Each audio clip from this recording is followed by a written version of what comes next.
नमस्कार। मैं हूं संजीव श्रीवास्तव। आप देख रहे हैं 4 PM news network. Narendra Modi की अगुवाई वाली केंद्र की सरकार या फिर राज्यों में भारतीय जनता पार्टी की सरकारें, इनके कामकाज, इनके फैसलों, सरकार में व्याप्त भ्रष्टाचार कदाचरण को लेकर आवाज या सुर पार्टी के ही नेता बुलंद करने लगे हैं। भारतीय जनता पार्टी के एक पूर्व सांसद और अटल बिहारी वाजपेयी, लाल कृष्ण आडवाणी, कुशाभाऊ ठाकरे जैसे धाकड़ नेताओं के साथ काम कर चुके एक नेता ने भ्रष्टाचार कदाचरण को लेकर अपनी ही सरकार को जमकर कटघरे में खड़ा किया है। पूर्व सांसद का नाम है रघुनंदन शर्मा और भारतीय जनता पार्टी का जो गठन हुआ, उस गठन में हलफनामे पे दस्तखत करने वालों में भी रघुनंदन शर्मा शामिल रहे हैं। मध्य प्रदेश से वे आते हैं और उन्होंने चाहे जनसंघ हो या फिर भारतीय जनता पार्टी, दोनों ही जो धड़े रहे हैं, आज जो बीजेपी है, इसको खड़ा करने, इसको बनाने, संगठन को गढ़ने और संगठन से सत्ता तक इन पार्टियों को पहुंचाने में बड़ा अहम रोल अदा किया है। और वे बड़ा खरा खरा बोलते हैं, बिना किसी के खौफ के बोलते हैं। और जब वे बोलते हैं तो एक कह सकते हैं कि हंगामा खड़ा होता। और रघुनंदन शर्मा जी के एक ताजा बयान जो उन्होंने शुक्रवार 12 जुलाई को भोपाल में दिया, उसको लेकर भी एक हंगामे की सी स्थिति पैदा हो गई है। और बहुत सारे सवाल भारतीय जनता पार्टी की मध्य प्रदेश की जो सरकार है, मोहन यादव की सरकार है, उसे लेकर खड़े हो गए हैं। शुक्रवार को भोपाल में एक आयोजन था और उस आयोजन में मुख्यमंत्री भी शामिल थे। और जो आयोजन था वो आयोजन था, एक यहाँ भोपाल में उद्यान है, झील है, उसके जीर्णोद्धार का कार्यक्रम था। और जब माइक बीजेपी के पूर्व सांसद, भारतीय जनता पार्टी के संस्थापक सदस्य रघुनंदन शर्मा के हाथों में आया और जब उन्होंने बोलना शुरू किया तो शनाका खिंच गया। मध्य प्रदेश के मुख्यमंत्री मोहन यादव का चेहरा देखने लायक था, उनके चेहरे पर हवाइयां उड़ गई। और इस आयोजन में यादव सरकार के कई सहयोगी, विधायकगण, पार्टी के कार्यकर्ता, ब्यूरोक्रेट्स और बड़ी तादाद में लोग मौजूद थे। और जैसा मैंने बताया कि जब रघुनंदन शर्मा शुरू हुए तो उन्होंने बिला बिला किसी लाग लपेट के स्पष्ट कहा कि मोहन यादव जी, आप ध्यान दीजिए, जो शासन है, प्रशासन है और जो राजनीति में गंदगी आई हुई है, उसका शुद्धिकरण अभियान चलाइए। ये कौन कह रहा था? ये भारतीय जनता पार्टी के पूर्व सांसद, राज्यसभा में वे रहे हैं। और चाहे वो भारतीय जनता पार्टी की राष्ट्रीय इकाई हो या मध्य प्रदेश की इकाई, आपने बहुत सारे महत्वपूर्ण पदों पर काम किया। और मध्य प्रदेश भारतीय जनता पार्टी का एक गढ़ है। अगर हम लोकसभा चुनाव 2024 को देखें तो पूरी 29 की 29 सीटें मध्य प्रदेश में बीजेपी ने जीती हैं। और इसके पहले भी, चाहे वो 2019 का चुनाव हो, 2014 का चुनाव हो लोकसभा का, उसमें एक शानदार सफलता अर्जित की। और लगातार 2003 से लेकर 2023 तक के चुनाव रहे हैं मध्य प्रदेश विधानसभा के, एक के बाद एक सफलता पाई। यदि 2018 को छोड़ दिया है तो 2018 भर में कुछ मामूली से अंतर से मध्य प्रदेश में भारतीय जनता पार्टी के हाथों से सत्ता फिसली थी।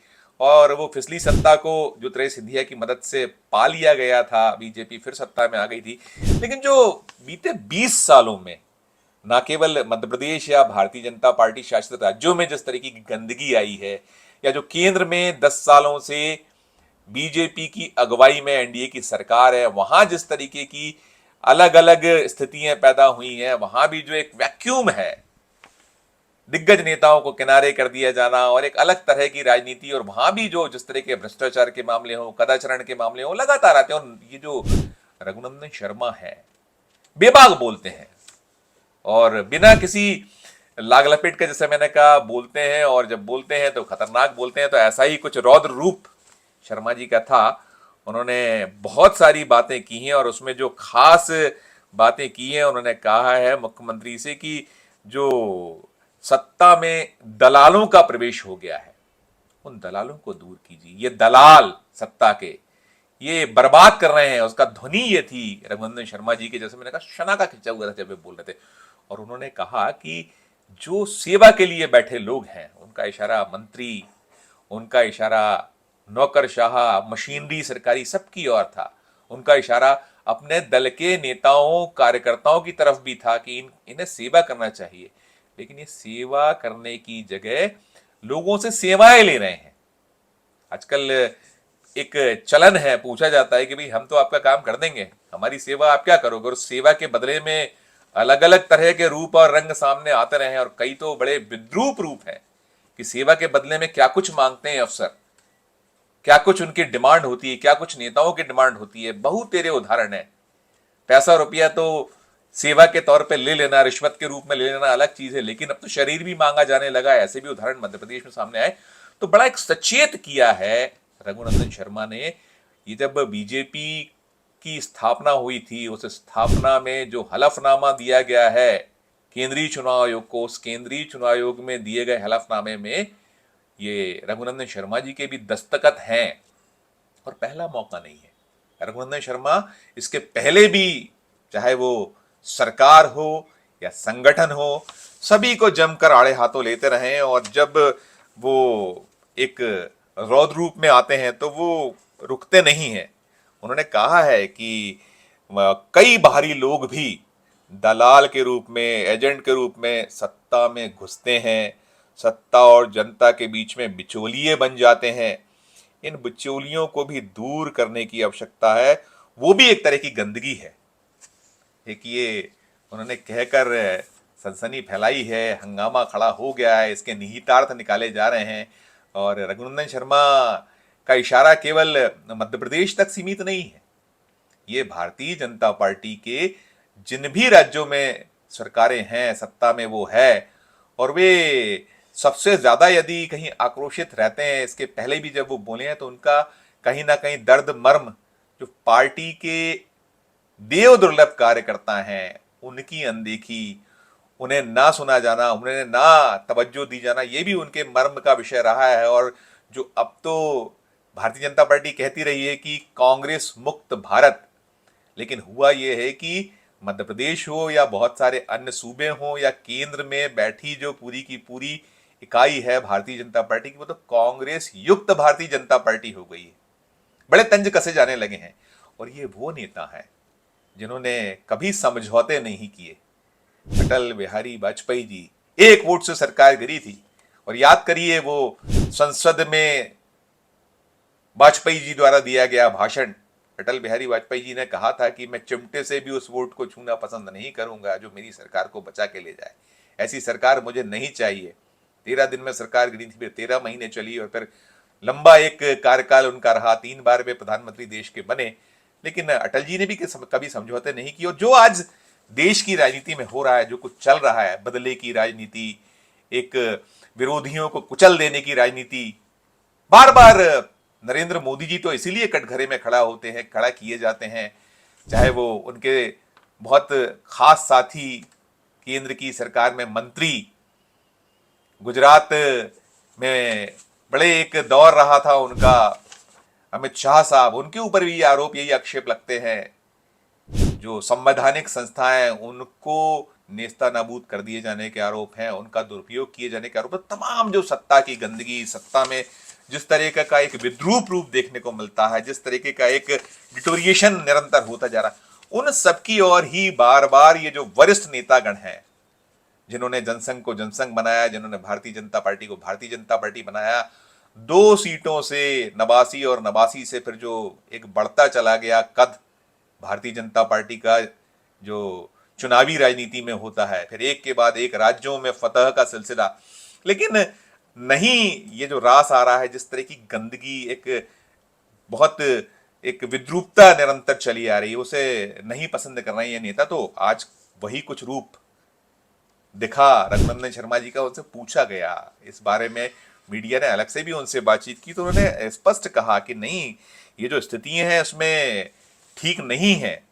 जब यदि भारतीय जनता पार्टी या उसकी सरकारें शुद्धिकरण की बात करती है, शुद्धिकरण केवल पर्यावरण की शुद्धिकरण तक बात रहे सीमित उचित नहीं है। हर स्तर पर जो पार्टी है, संगठन है, सत्ता है, उसका भी शुद्धिकरण होना चाहिए। वो साफ कहते हैं कि जो लोग हैं जिन्हें मदद करना चाहिए आम जन की, वो अड़ंगे लगाते हैं, अड़ंगे लगाकर उसमें अपने हित साधते हैं। तो बहुत एक जो आज रहा है रघुनंदन शर्मा जी का बयान, राज्यसभा के पूर्व सदस्य, भारतीय जनता पार्टी की टिकट पर पहुंचे हुए और एक वयोवृद्ध नेता, एक तपे मंजे नेता, जिनकी की अपनी मध्य प्रदेश में जबरदस्त वॉइस है, और जो पुराने लीडरान हैं भारतीय जनता पार्टी या जो जनसंघ के नेतागण हैं, वे जानते हैं रघुनंदन शर्मा कौन है, क्या उनकी कार्य करने की शैली है, किस तरीके से वो साफ गोई से बात करते हैं। तो अभी तो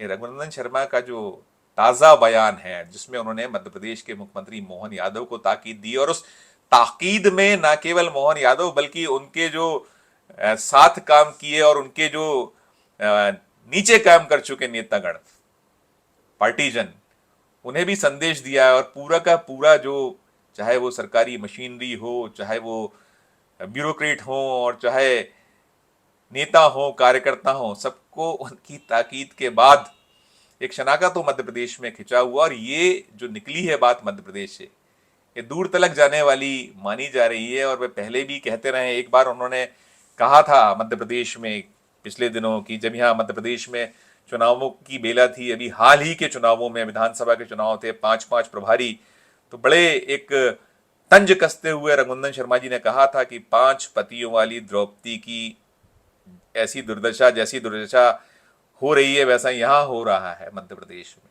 वो भी उनका चर्चित बयान रहा था, और अभी भी उनके बयानों की चर्चा हो रही है, उनकी बातों की चर्चा हो रही है। और हंगामा मध्य प्रदेश में रघुनंदन शर्मा के ताजे बयान के बाद मचा हुआ है, चल रहा है। इस वीडियो में फिलहाल इतना ही। हम फिर किसी नए विषय, किसी नए वीडियो के साथ आपके समक्ष उपस्थित होंगे। हमारा अनुरोध कि हमारे चैनल को लाइक कीजिए, सब्सक्राइब कीजिए। यदि आपने ज्वाइन का बटन नहीं दबाया तो ज्वाइन का बटन भी दबाइए। हमारे इस वीडियो के कमेंट बॉक्स में जाकर कमेंट जरूर कीजिए कि ये खबर आपको कैसी लगी। हमारे वीडियो को अधिक से अधिक शेयर भी कीजिए। प्यार बनाए रखिए और देखते रहिए 4 PM न्यूज नेटवर्क। धन्यवाद, नमस्कार।